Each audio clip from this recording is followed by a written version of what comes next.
नमस्कार दोस्तों, मैं आपके सामने फिर एक नया टॉपिक लेके उपस्थित हुआ हूँ। Class 12 biology chapter number 3 human reproduction यानी मानव प्रजनन। मानव प्रजनन या मानव जनन, ठीक है। आप जानते हैं कि मानव जनन जो होता है इसमें जो ऑर्गेनिज्म होते हैं, चाहे वह प्लांट हो या ह्यूमन बींग्स हो, ये दोनों क्या करते हैं, अपने ही समान प्रोजेनी को क्या करते हैं, जन्म देते हैं। आपने कभी देखा है कि प्लांट जो है वो ह्यूमन बींग्स के बच्चे को जन्म देता हो, या एक जानवर जो है वो प्लांट के बच्चे को जन्म देता है? आपने ऐसा कभी नहीं देखा होगा। आपने हमेशा देखा होगा कि जैसा ऑर्गेनिज्म है वो वैसे ही प्रोजेनी को जन्म देता है। ये क्यों होता है? ये होता क्यों है कि सेम प्रोजेनी जो है उसमें जेनेटिकल कैरेक्टर ट्रांसफ़र होता है। Genetical character that means DNA. DNA के अकॉर्डिंग ही जैसा ऑर्गेनिज्म होता है वो अपने ही जैसे क्या करते हैं, प्रोजेनी को जन्म देते हैं, ठीक है। अब प्रीवियस क्लास में भी आपने पढ़ा होगा कि ये जो होता है रिप्रोडक्शन जो होता है जनरली दो तरह का होता है। एक होता है सेक्सुअल रिप्रोडक्शन और दूसरा क्या होता है, एसेक्सुअल रिप्रोडक्शन, ठीक है।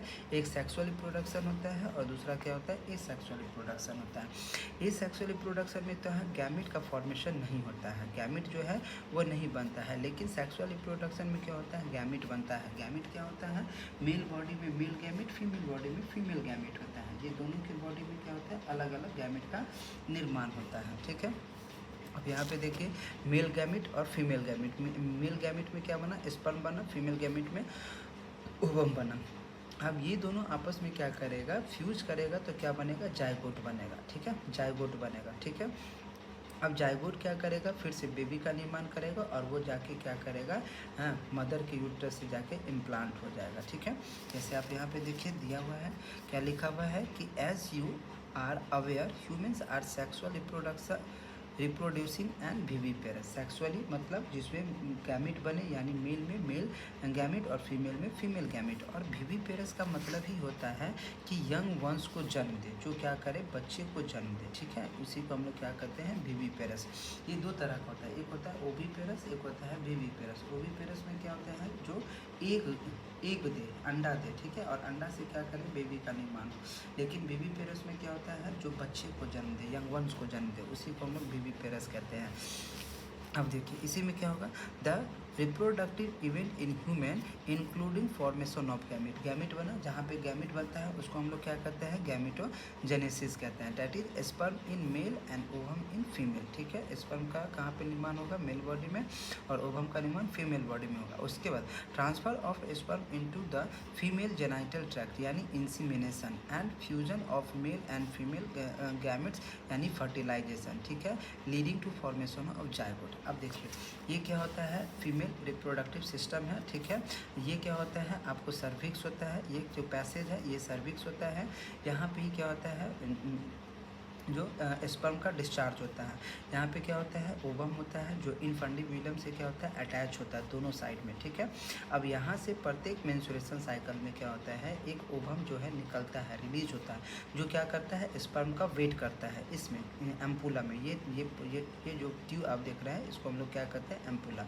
इस एम्पुला में क्या होता है, स्पर्म वेट करता है, ठीक है। जब स्पर्म आके इसको फर्टिलाइज कर देता है, तो फर्टिलाइज होने के ही पार्ट को हम लोग क्या कहते हैं, इंसीमिनेशन कहते हैं। यहाँ पे लिखा है ना, यहाँ पे गैमेट आया, ये क्या क्या फीमेल ट्रांसफ़र हुआ, और इसको क्या कहते हैं, यहाँ पे ट्रैक में डाला, जिसको हम लोग इंसीमिनेशन कहते हैं। और जब ये इसको क्या करता है, फर्टिलाइज कर देता है। अब यहाँ पे ये फर्टिलाइज हो गया। अब ये फर्टिलाइज होने के बाद नेक्स्ट क्या करता है, नेक्स्ट स्टेप में ये आगे आता है, और उसके बाद जो है इस लाइनिंग से, इंडोमेट्रियल लाइनिंग से क्या जाता है, वो के प्लांट हो जाता है, इम्प्लांट होता है, जिसको हम लोग क्या कहते हैं, इम्प्लांटेशन कहते हैं। अब इम्प्लांटेशन होने के बाद जो है ये आगे का प्रोसेस जो है, 9 मंथ का जो प्रोसेस है वो स्टार्ट होता है। 9 मंथ प्लस 7 डेज, इसको हम लोग क्या करते हैं, ये टोटल टाइम को हम लोग क्या कहते हैं, गेस्टेशन पीरियड कहते हैं, गेस्टेशन पीरियड कहते हैं, ठीक है। जिसमें बेबी जो है टोटल 9 मंथ 7 डे तक क्या करता है, डेवलप करता है, बॉडी का सारा एक एक पार्ट डेवलप करता है। और 9 मंथ के बाद क्या होता है, बेबी का डिलीवरी होता है, जिस प्रोसेस को हम लोग क्या कहते हैं, पार्चुरेशन कहते हैं। क्या कहते हैं, पार्चुरेशन कहते हैं। देखिए आगे, फॉर्मेशन जाइगोट द क्या कहता है, this is followed by formation and develop of blastocyst and its attach to the uterine wall, यानी इम्प्लांटेशन होता है। एम्ब्रायोनिक कहता है एम्ब्रायोनिक डेवलपमेंट यानी gestation and delivery of the baby parturition. ठीक है, यहीं पे देखिए अब ये आया, ये इसको हम लोग क्या कहते हैं, ब्लास्टोसिस्ट कहते हैं। ये आधा जो होता है, आधा कवरिंग होता है, इसको ही हम लोग क्या कहते हैं, ब्लास्टोसिस्ट कहते हैं। अब यही ब्लास्टोसिस्ट यहाँ पे जाके क्या करेगा, इम्प्लांट कर जाएगा, जिसको इम्प्लांटेशन कहते हैं। और डिलीवरी को हम लोग क्या कहते हैं, जब बेबी डिलीवर्ड हो जाता है तो पार्चुरेशन कहते हैं। ठीक है, अब इसके बाद देखिए, you have learn that this reproductive event occur after puberty.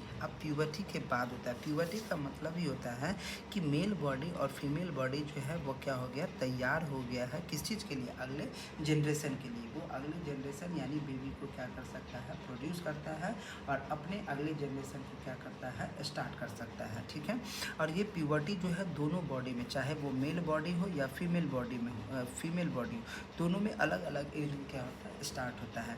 Mail body में जनरली तरीके जो होता है आपको 10 से लेके 13 के अंदर, और फीमेल बॉडी में 11 से लेके 13 में स्टार्ट होता है। तो जब ये स्टार्ट होता है तो इस फेज़ को हम लोग क्या कहते हैं, इस फेज़ को हम लोग क्या कहते हैं, मेनार्च कहते हैं। फीमेल में 11 से 13 में इसको हम लोग क्या कहते हैं, मेनार्च कहते हैं। That means menstruation cycle start हो गया। और फीमेल में यही बंद कब होता है, 45 से 50 के एज में, इसको हम लोग क्या कहते हैं, मेनोपाउज कहते हैं। बट ये मेल बॉडी में नहीं होता है। मेल बॉडी में ओल्ड एज तक ये क्या करता है, स्पर्म रिलीज कर सकता है। ठीक है, इसमें ऐसा कोई केस नहीं होता है। वही चीज़ यहाँ पे आपको दिया है, देखिए, you have learned that this reproductive event occur after puberty. There are remarkable differences between the reproductive event in the male and female.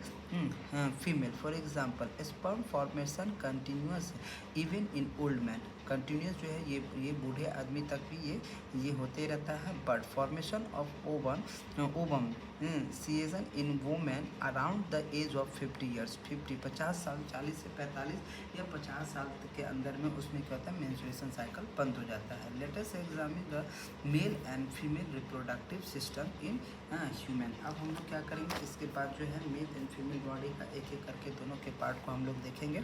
तो होप है कि यहाँ तक आपको ये वीडियो जो है अच्छे से समझ में आ गया होगा। ठीक है, इसके बाद जो है हम अगला जो है टॉपिक को हम अगले वीडियो में हम करेंगे। तो आपसे रिक्वेस्ट है कि आप अच्छे से बुक को रीड करें और उसके एक एक पॉइंट को अच्छे से समझें, क्योंकि एग्ज़ाम में क्वेश्चन जो है वो लाइन टू लाइन एनसीईआरटी का ही रहता है। ठीक है, आप उसको पढ़िए और अच्छे से नोट्स बनाइए, समझे। और रीडिंग कम से कम बुक का छोड़िएगा मत, रीडिंग जो है हमेशा आपको करना है। ठीक है, नेक्स्ट वीडियो हम लोग नेक्स्ट क्लास में करेंगे। अब तक के लिए धन्यवाद और बाय। कोशिश कीजिएगा कि आप ज़्यादा से ज़्यादा इस वीडियो को लाइक कीजिए और शेयर कीजिए। Okay, good night.